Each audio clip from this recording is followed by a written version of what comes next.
এই আওয়ামী লীগদের রূপ আবার কখনো কি জানেন, কখনো এরা অটো রিক্সা হয়ে বের হয়েছে, বিশেষ করে কয়েকদিন আগে শিক্ষার্থীদের উপরে আবারও হামলা করেছে আওয়ামী লীগের আরেকটি রূপ আনসার বাহিনী। একজন র্যাবের সদস্য সে আমাকে বলছিল যে এটা কেমন কথা, হুজুররা এগুলো করছে। আমি বললাম যে সে তো আওয়ামী লীগের লোক, তো আওয়ামী লীগ হোক আর যেই হোক, হুজুর মানুষ মানে মসজিদের ভিতরে কেন এমন করে? এটা অনেক বড়, এটা মুসলমান জাতির জন্য অনেক বড় কলঙ্কিত একটা জায়গায়। ফজরের সময় অনেক বেশি পরিমাণে মুসল্লি ছিল এবং দাড়ি টুপিওয়ালা পাঞ্জাবিওয়ালা কিছু ছাত্র ছিল।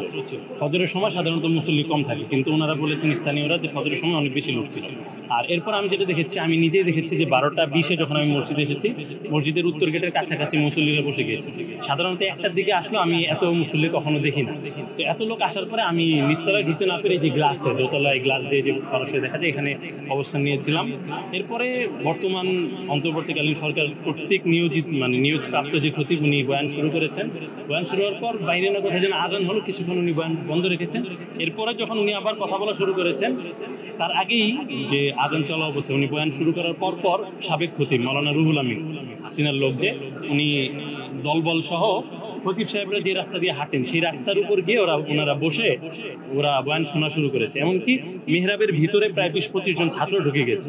এর আগে আমরা কখনো সরাসরি মিডিয়ায় কখনো দেখিনি যে সম্মানিত ইমাম সাহেব খতিব সাহেবদের জায়গার ভিতরে কোনো মুসল্লি ঢুকেছে। যাই হোক, ওরা ওখানে বসে বয়ান শুনছিল। একটু পরে হঠাৎ করে কি থেকে কি হলো, কিছু দাড়ি টুপিওয়ালা ছাত্র, রুহুল আমিনের আওয়ামী লীগের ছাত্র, এরা উঠে বর্তমান খতিব সাহেবকে ধাক্কা দিয়ে নামিয়ে দেয় এবং ওই যে দালাল খতিব রুহুল আমিন, যে কওমি মাদ্রাসাকে কলঙ্কিত করেছে, হাসিনাকে কওমি জননী বলেছিল, হাসিনাকে মা ডেকেছে আর কি।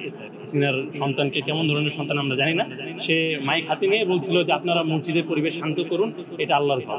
অথচ ওই মুহূর্তে আমি নিজে দেখছিলাম, ওই মুহূর্তে তার দলের দালালরা অন্যান্য সাধারণ মুসল্লি যারা প্রতিবাদ করেছে ওদেরকে ধাক্কা দিয়ে বের করছিল। এবং তারা মসজিদে, আপনি দেখতে পাবেন মসজিদের দক্ষিণ দিকের দুটো দরজা পুরোটা ভেঙে ফেলেছে এবং উত্তর দিকের একটা দরজা ভেঙে ফেলেছে। মসজিদের ভিতরে তারা, আমার বলতে কষ্ট হচ্ছে, আল্লাহর ঘরের ভিতরে, আমি কোনো মুসলমান দ্বারা এটা হতে পারে, আওয়ামী লীগ ছাড়া এটা আমি কল্পনা করতে পারি না, তারা জুতা নিক্ষেপ করেছে সাধারণ মুসল্লিদের উপর, তারপরে জুতার বাক্স তুলে মেরেছে সাধারণ মুসলমানদের গায়ে, যে আপনার পানির বোতল, জুতা, এই ধরনের অনেক কিছু মেরে সাধারণ মুসল্লি সবাইকে প্রায় বের করে দিয়েছে। এরপরে শুধু ওরা ভিতরে ছিল। তারপরে সচেতন মুসল্লি সমাজ তারা বুঝতে পেরেছে, ষড়যন্ত্র বুঝতে পেরে তারা বাইরে থেকে এসে দরজা যে কোনোভাবেই হোক তারা ভিতরে ঢুকেছে আর কি। ভিতরে ঢোকার পর ওদেরকে ধীরে ধীরে ধাক্কা দিয়ে বের করতে করতে পরে বাইতুল মুকাররম মুসল্লি কমিটির লোকজন এসে তারা মাইক আবার হাতে নিয়েছে, মাইক নিয়ে মুসল্লিদেরকে শান্ত করে আজকে জুমার নামাজের বাংলা যে বয়ান হয় সে বয়ানটা করার সুযোগ হয়নি। তখন 1:16 বেজে গিয়েছিল, এই জন্য বর্তমান নিয়োগপ্রাপ্ত খতিব সাহেব তিনি আবার ফিরে এসে আরবি যে খুতবা সে খুতবা দেওয়া শুরু করেছেন এবং তারপরে নামাজ শুরু হয়ে গেছে এরপর। কিন্তু আশ্চর্যের বিষয় হচ্ছে, ঘটনার শুরু থেকে বাইরে অনেক পুলিশ ছিল, তাদেরকে কি পরিমাণ মানুষ গ্রেফতার করেছে আমরা জানি না। সাধারণ মানুষ দেখছে যে অধিকাংশ মানুষ পালিয়ে গেছে এবং আগের যে খতিব সেই খতিবকে ধরা হয়েছে বলে কোনো প্রমাণ পাই না। মুসলমান, আজকে আপনাদেরকে একটা কথা বলে যেতে চাই, আজকে বাংলাদেশের এমন পরিস্থিতি হয়েছে, আল্লাহ পাক রব্বুল আলামিন এই বাংলাদেশের মুসলমানদেরকে শুধু সাহায্য দিয়েছেন, পুরো বাংলাদেশ কিন্তু এখনো বিজয়, কথা বলেন, বিজয় হয়েছে ভাই? বাংলাদেশে এখনো কি কোরআনের শাসন কায়েম হয়েছে? কথা কয় না, হয়েছে? ইসলামের শাসন কায়েম হয়েছে? তবে এই বাংলাদেশ সেই দিন বিজয় হবে, এই বাংলাদেশের মানুষ সেই দিন স্বাধীনতা অর্জন করবে যেই দিন এই বাংলাদেশে কোরআনের আইন চালু হয়ে যাবে।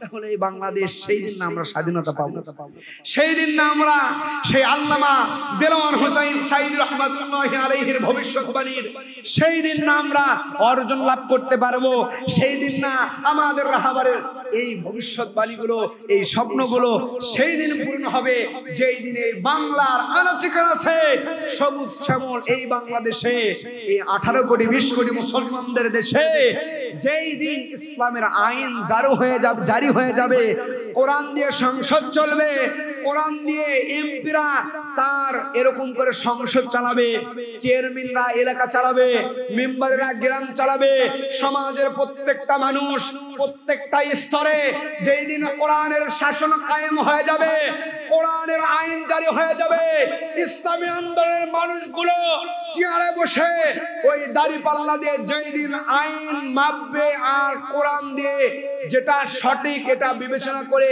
কি করবে, মানুষদের মাঝে ইনসাফ যেটা, সেই ইনসাফটাকে মানুষকে ইনসাফ ভিত্তিক ন্যায় দিতে পারবে, সেই দিন আমার সোনার বাংলাদেশে সেই দিন ইসলাম কায়েম হয়ে যাবে। একেবারে ঠিক আসতে করেন কে সালাম ভাই থাকলে গাদা হবে। আমাকে দেখি হুজুর মনে হচ্ছে না, হতে পারি তার থেকে ছোট হুজুর, সমস্যা কি ভাই? ঠিক একটু জোরে কোয়া যায় না? না আপনারা আওয়ামী লীগ নাকি ভাই? আওয়ামী লীগ। আমি গতকাল একটা ভিডিও আপলোড করেছিলাম, আমি আজকে খেয়াল করে দেখলাম ভিডিওতে এমনিতে অত ওই রকম ভাইরাল হয় না, অনেক ভিউ হয়েছে। শুধু আমি বলেছিলাম যে আওয়ামী লীগের বর্তমান বিভিন্ন চরিত্র রূপ নিয়ে তারা ফিরে আসতেছে। দেখেন এই কথা আমার ভুল আছে নাকি ভাই? দেখেন আওয়ামী লীগের বর্তমান রূপ ভাই, দেওয়ানবাগি যাই খোদায়ে দাবি করছিল, এর মাজার যখন ভেঙে ফেলা হলো, ঢাকার আনাসে কানাসে 14 বছর ধরেও যারা গোসল করেনি, ওই যে ধরো কলকি মারো টান, গাঞ্জা বাবার আশেকান, গাঞ্জা যারা টানে, এই বাবার মুরিদরা ঢাকার আনাসে কানাসে মিছিল নিয়ে বের হয়েছিল যে আমাদের বাবার মাজার ভেঙে ফেলা হলো কেন, বিচার চায়। কি চাই? কথা ভালো করে খেয়াল করবেন। এই দেওয়ানবাগিকে ওই সময় যিনি খোদা দাবি করেছিলেন, নাউজুবিল্লাহ কবেন না, তার এরকম করে সেই মসনদে ভণ্ডদের আখড়াখানায় এরকম করে গেটে বিশাল করে দেখা হয়েছিল খোদায়ে দেওয়ানবাগি, নাউজুবিল্লাহ কন। আরো বিভিন্ন নবীজিকে নিয়ে তিনি কটূক্তি করেছেন, নবীর মেয়েও নাকি তার বিবি, নাউজুবিল্লাহ কন। এমন কথাও তিনি বলেছেন।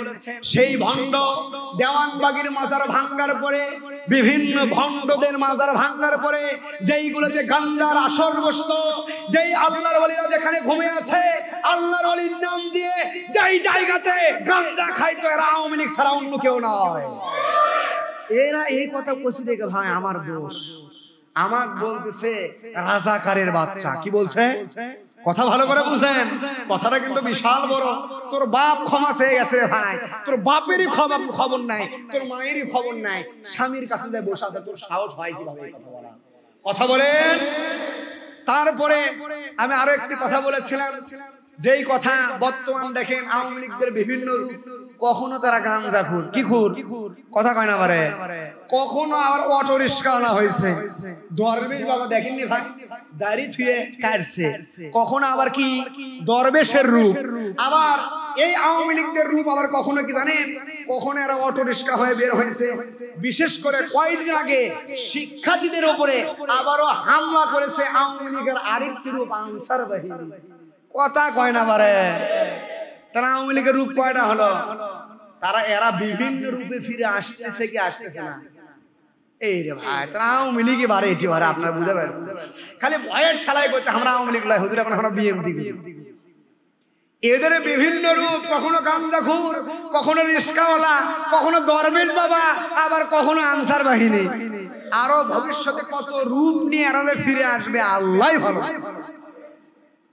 কিয়ামত পর্যন্ত বাতিলরা ধ্বংস হবে না, কারণ বাতিল যদি না থাকে, ইসলাম বিদ্বেষী যদি না থাকে, এই পৃথিবী গড়ে তাহলে আল্লাহর কোনো লাভ আছে ভাই?